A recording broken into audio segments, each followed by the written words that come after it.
Hello and welcome to OurTime.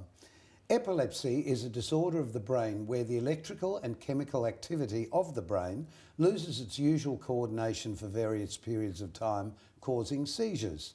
It can be difficult and lengthy to diagnose, given that a single seizure does not mean that the person will necessarily go on to develop epilepsy.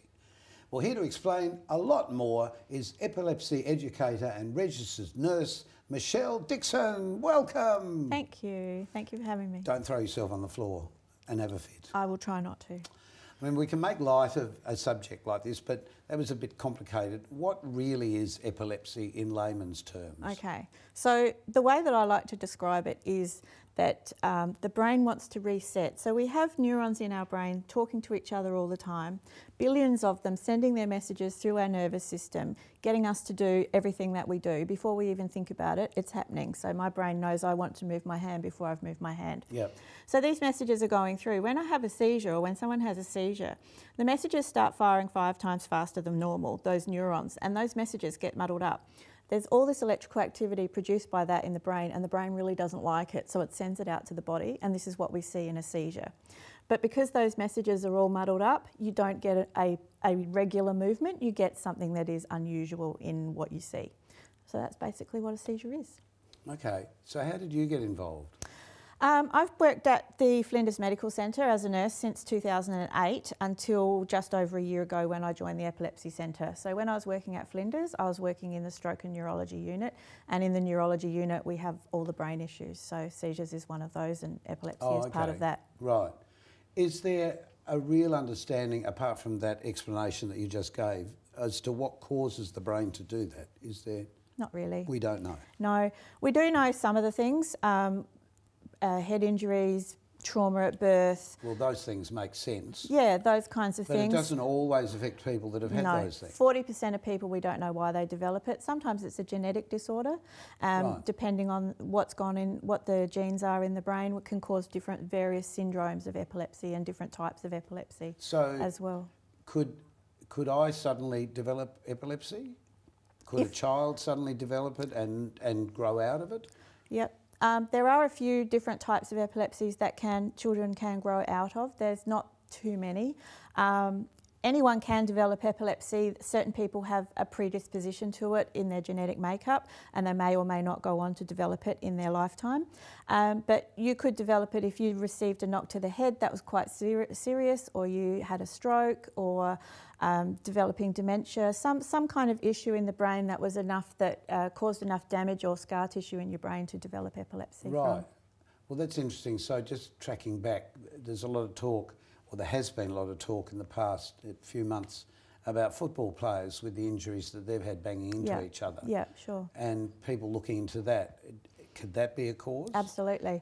Obviously, there are other issues caused by that as well, as people are now discovering. Yeah, so the AFL concussion protocol that is now part of normal play, where the player has to rest for 14 days, they're not allowed to play for 14 days, regardless of whether they feel fine and regardless of whether they pass the neurological tests that they have to pass. They still have to wait that 14 days because we know that the brain needs time to rest, and that a couple of days and feeling fine isn't enough. We have people who have sporting injuries who go on 10, 20 years down the track and develop epilepsy, which they're now, with the value of hindsight, looking back and going, it was probably caused by repeated concussions or the head injuries, so really or whatever. Everyone's looking in this field, looking back to see if they can trace back the actual cause. Yes. Yeah, that almost means you need to keep a diary of your life, doesn't it? You know, when I fell over and hit my head, well... It's a possibility. It sounds like a silly thing to say, but we often talk on this program about the need to record things that happen in our life to pass on to our families, for example. Like, it's our history. Yeah. But so often we die and nobody really knows what happened to us. No. Or interestingly enough, myself, we like to know things when we have children as to what our genetic history is in our family, our familial history. Because if you have something developed, the doctors will always ask you, do you have a family history of this? My children are now grown, they're in their 20s, and I only found out a year or two ago that my nana actually had epilepsy, but nobody told me because nobody Really? talks about these things. We Right. sweep them under the rug because we don't want to talk 'cause about that was it. considered, that Yeah. there was something wrong with you. Yeah. Yeah. Yeah. Well, no, it isn't that anything's wrong with you in that sense, is it? No. It's not that you're going crazy or anything. No, it's just a disorder of the brain. The chemical and electrical messages are just not getting through properly. There's nothing you can do about it. There's nothing. It's not a curable disorder. It's just hopefully for most people manageable, but many people it's not managed. Well, We're let's not able to sort of manage start it. right at the beginning now. So if you found somebody who was having a seizure, what are the steps you should take? Okay, so basically seizure first aid is very much just general first aid and common sense and a few extra bits and pieces. So really you want to look at your doctor ABCD, doctor D being danger. So you want to check danger in first place for yourself and for the person. Then we're just getting into protecting the person's head. The physical things. Yeah. We've got a slide here just to show the three sort of simplest things to do. Yeah, so protecting the person's head initially, timing the seizure because 5 minutes is classed as a medical emergency for a seizure, so we need to take a note of the time.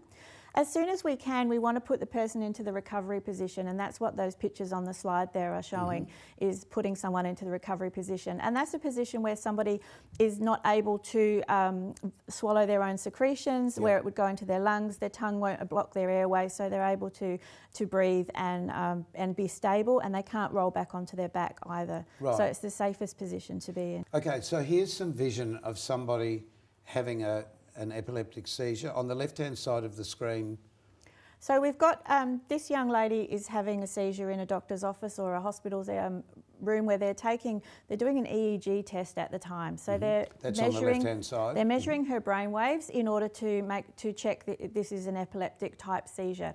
So you can see how as the seizure worsens and increases in activity, so do the brain waves. And this is what's happening to the brain in that it needs time to rest. It is working so hard, and every single part of the brain is involved in this seizure and is working super hard. She's comes out of the seizure at the end, and you can see the brain waves return to normal. But she will now be extremely tired, need to sleep probably for quite a few hours. Yes. Yeah. Yes, it would be like running a marathon, wouldn't it? When you think Absolutely. about it? People do liken it to running a marathon. Yes. All your muscles are tensing and relaxing constantly, and that's everything. Your head, your mouth, your arms, everything is working. Yes, I can and you imagine. just need a big rest afterwards.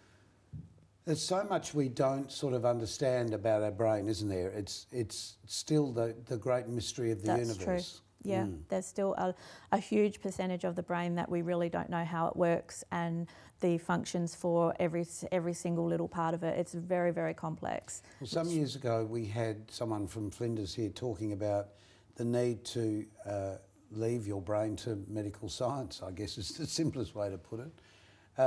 The benefit to that obviously is going to be that there's more opportunity to actually have a look and see what's affected people who have had things like this. Yeah, there are some things so that it's worth considering. It that, is worth particularly it. if you have issues with the brain Exactly. through your life. Yeah. Yes, if you do have issues, it's very worthwhile that the scientists can then have a look at how the brain is actually affected. And some things we really can't see until we cut the brain open and have a look. Yes, well that's what's come out with the football players, hasn't it? A lot of that. Okay, so now we know, we sort of know what epilepsy is, and we sort of understand if we see somebody in a situation like this. I guess the next thing to talk about is what sort of treatments are available. So medication is usually the first line of treatment. There's multiple different kinds of medication. They have evolved over time to better ones and more efficacious ones that work better. And some controversial ones as well. And some controversial Look, ones. we'll pause here for a tick because that's a subject all of its own, and we'll be back in a moment to discuss that with our special guest, Michelle Dixon.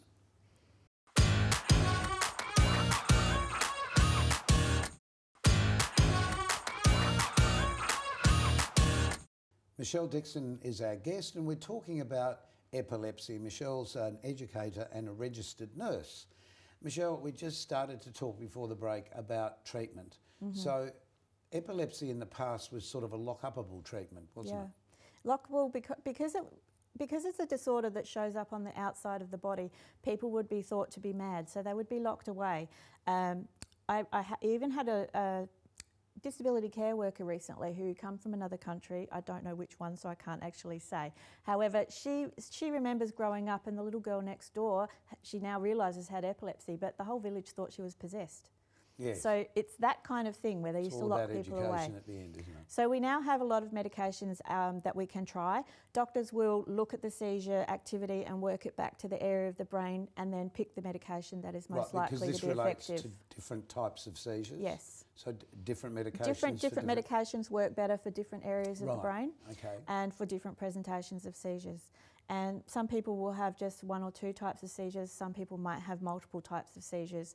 So medication, always the first line. They will go through multiple, they might go through 12 medications, and that's a very long process for a family to have to deal with their child. Before they find something that actually helps. Or not, as the case may be. And that's where we're going to get into that conversation. When we say it helps, in what way does it help? Does it sort of try and stop that vibration, if you like, happening? What does it do in the brain? It's actually different medications. It stops the mixed up messages happening. It just stops the seizure from happening. Right. Attaches to different receptors. It's interesting though. If you can work out what stops it, it's a pity you can't work out what starts it. Yeah. Yeah. Yeah, it's a great mystery. It sounds simple, but it's not simple. Yes. So I suppose that the next issue is people are talking a great deal about the C word. The C word, yeah, cannabis oil. Yeah. So cannabis oil, or CBD, which it is now known as in terms of the medication use, has the potential to be very helpful for people with epilepsy. The problem is that it's an illegal drug in terms of its street use and things, so it comes with a whole stigma of its own to be dealt with, but also it needs to have so much research done to be able to approve it through our government organisations. So there has been some research done, and we do know that it's been approved and helpful in a couple of the severe syndromes, which is Dravet's and Lennox-Gastaut syndrome. These are syndromes that start in early childhood and lead to seizures that are uncontrolled by medication and ongoing and severe, and there are other issues with that as well, which is usually developmental delays and intellectual issues as well. So how does this come? Does it come as people are talking about cannabis oil? It comes as a liquid that is taken, and it's titrated according to the person's weight. It's very individual, but the problem is there's only the 2 approvals here in Australia, and you would need to find a doctor that was willing to go down that path with you, or to apply for special registration and approval through the TGA in order to get approval to use cannabis oil. But it's also being trialled in so many other medical areas as well that there's limited funding for these research projects. So I happened to look it up today as well before coming on the show, that there's research going in for MS and for pain I know about MS, yes. Yes, you mentioned that the other day. So yeah. There's a lot of different research areas going on, and epilepsy is only one of them. But if you've got a young child who is having multiple seizures all the time, has tried all the medications and you are desperate and you really want to try these things, it's also really expensive. It's only on the PBS for Dravet syndrome. It's not available on the PBS for anything else. And it's very expensive.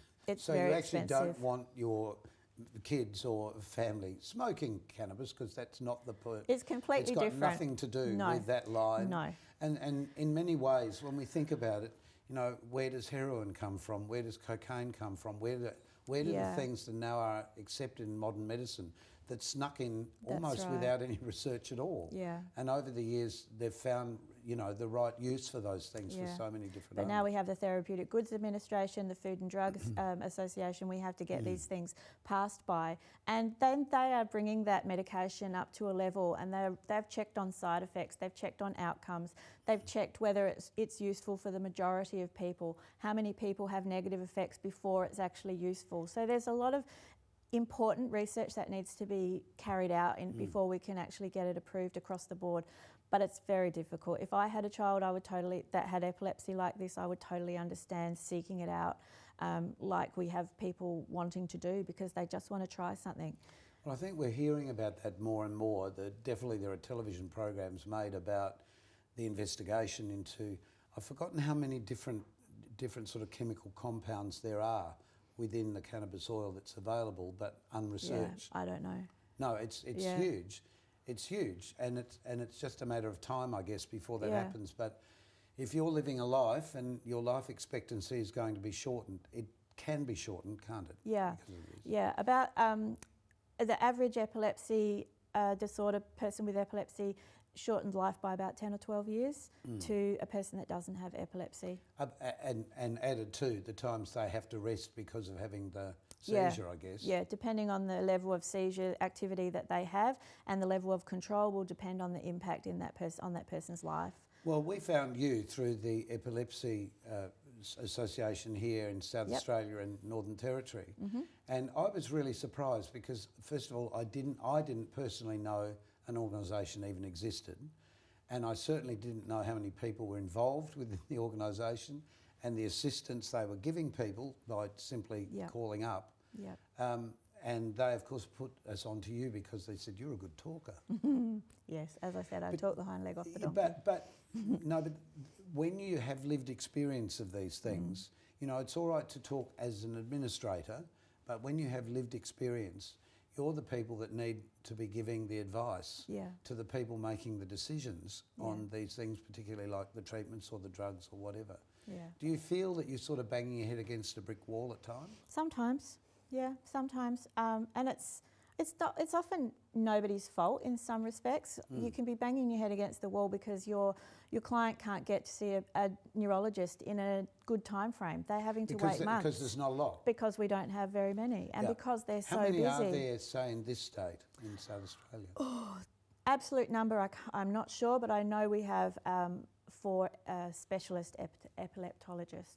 Yes, we'll see 4. It's not. That's a for lot. adults, and I think that there's a couple for children. Right, but it does make it difficult. So if somebody is obviously the GP is your first line of defence always. Yes. But to give people hope, I suppose, is what they need to have. Both those suffering from the conditions and, if it's children, the parents of. Well, there's always parents or siblings or somebody involved, isn't there? There's a huge amount of anxiety involved with living with somebody with epilepsy, aside from the person themselves and the level of anxiety that they will have once they have that understanding of the disorder themselves. So, but you don't know when it's going to happen. No. There are some people that do get a bit of a heads up. There's something called an aura, and in this instance it's actually the very beginning of the seizure, but it's not something that we can see in somebody else. It's something that they can feel. Can you describe what they feel? So it might be something like pins and needles, or a headache or a stomach ache, or feeling nauseous, a vision change, a funny taste in the mouth, some numbness, something like those kinds of feelings on the inside of that person that nobody else can see. But they can feel it, and it generally is the same feeling for that seizure that they'll have. So they're getting a heads up that it's coming on. But not everybody has one. So if you do, that's great, because you can get yourself into a safe position and, you know, come down off that ladder from climbing the tree or whatever. But right, yes. I was going to say, what's a safe position? Lay on the bed. Yeah, if you're going to have a tonic-clonic seizure, lie down on the floor, lie on the bed. And how long do most seizures last? That's a good question. They can last from anything from a few seconds to minutes to hours to days. So it depends on the severity of the seizure and the person. Well, for days you'd be exhausted for a week. You would likely suffer brain damage. You would need to be in hospital, and you would be heavily sedated and intubated in ICU. Sometimes, and some people, we have a really difficult time managing and controlling seizures, and the longer they go on, the harder they are to stop. So it can be really difficult, and some people do sustain serious brain damage from seizures that go on for that long that we can't get a control of. So if somebody really has an issue, apart from going to the doctor, obviously there's a great deal of money involved in the assistance here. Is that assistance that can come through the organisations that help? Money in terms of? Well, I suppose a combination of research. If your child, for example, if you have to come from somewhere to a major capital city for assistance, is there Are there ways that people can get assistance? They could apply to us to help, that we might be able to help with grants and things, perhaps depending on the circumstances. We at the Epilepsy Centre will try to help anybody who has anything to issue, a person suffering with, or friends, family, somebody else, somebody that they know living with epilepsy. We're happy to support, to talk, to... And that's really why you're here, Yeah. isn't it? I mean, Yep. not just here, but that's why you're doing what you're doing. Yeah. So just give me an example of where you've been in the last, say, month or so. Okay.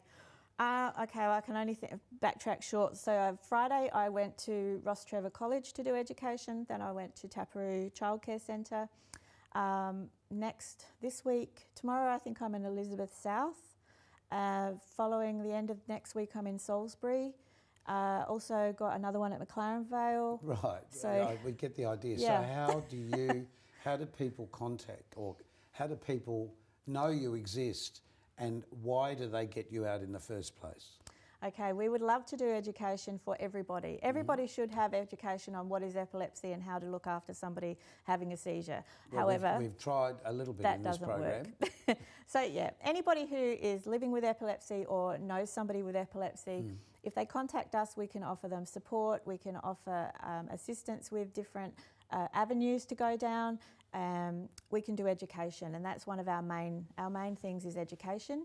So we provide education to individuals and families for free, and we also can go out to school centres, childcare centres, high schools, workplaces, anywhere. Just really to spread the word. Anywhere where somebody might be that has epilepsy, or even if they don't have anybody there that has epilepsy and they just want to know what to do in the event of a seizure. We should all know. We It's should. like basic first aid. Yeah. We all need to have some concept. It's briefly touched on in first aid. We shouldn't not mention that. So if you're doing a first aid course, it is briefly touched on, but CPR tends to be the flagship of first aid. So people remember their CPR, and that's sort of what we think of going to first aid training for. Epilepsy and seizure first aid is kind of like, it's just one of those other things like putting a Band-Aid on or a bandage or something. It's one of those different things. So it's just, we just need people to know what to do. We need it to be out there. So contact us. We're happy to talk to anybody about anything. All right. All right, we're going to take a short break while you think a little bit more about this, and just try and remember the things we've talked about in this program, because it's so valuable to have just that little bit of pre-understanding of a condition like this and what to do. We'll be back in a tick.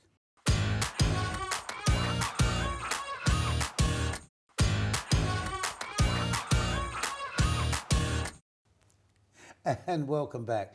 We've been talking with a registered nurse, Michelle Dixon, basically about epilepsy, because we all need to know a little bit more, because we live in a world where this could happen. Because we don't know what causes it. It could be just air pollution or something very simple. Who knows? Exactly, who knows? So the more we know as to help somebody who may be having a seizure, the better. So talking about knowing, here are a couple of web addresses that you can go to if you want to find out more information, to the Epilepsy Foundation, which is .org.au, or epilepsysmart.org.au. Both of those organisations, both here in South Australia and Northern Territory, and I'm assuming that would be the same in Victoria. Those organisations are the Australia-wide ones. Brilliant. They have the best information on the website, a lot of information there, so you can work your way from there. If you contact through those websites, they will direct through to the South Australian nurses to us. So it's a nationwide thing. It's a door opening. Yes. And that's probably the most important thing, because we all need to understand more about living with the issues that we have in life. Yeah, we need to reduce that stigma. Yeah, I hope that's been helpful to you to understand a little bit more about epilepsy. If there's any other issues, that you come back and see us again when you've been doing this for another 5 years or something, you will have picked up some more information, and there may be an understanding of why. We might have cannabis oil approved on the TGA then, you never know. Well, and that's probably something all of us need to be a little bit more aware of and investigate a little bit further. Yeah. And I realise when you see an ex-president of the United States saying, you know, this is the evil of today, marijuana and cannabis, it does sort of put people like, no, I don't want to touch that, you know, it's evil, Yeah. evil. But again, we've got to remember where those other drugs Yeah, come from. it's not the same thing. It's not the same thing, Yeah. exactly. Thanks, Michelle. It's been great to talk with you, and I've learnt more than I ever thought I would, actually. Very good. Because just understanding what can happen and understanding what causes and not being afraid of it, Yeah. I think that's probably the most important thing. Yeah. And not thinking that person's crazy. Yeah. More's to the point. Yeah, definitely. And also, hopefully, things like cannabis oil may become more available in the future as more research is made in that area. Yeah. So thank you so much for joining us this time on Our Time. Thanks, Michelle, again. We'll see you soon. Keep yourself nice till then.